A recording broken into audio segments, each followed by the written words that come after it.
How to log into Hotmail or Outlook account. Everybody, this is Sabrina here to help you today. So without any further ado, let's get into the video.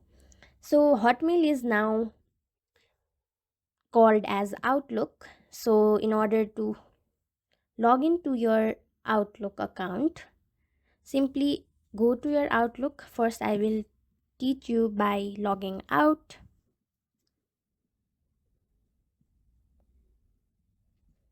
or maybe you can do it if you are already logged in. You just have to go to your profile, then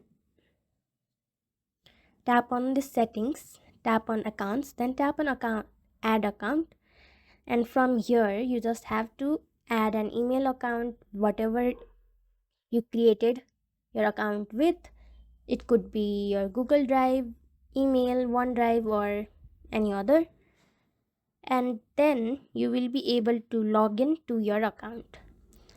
So yeah, that's it. Thank you for watching this video. Make sure to like, share and subscribe to our YouTube channel. If you got any question, comment them down and I'll catch you in the next one.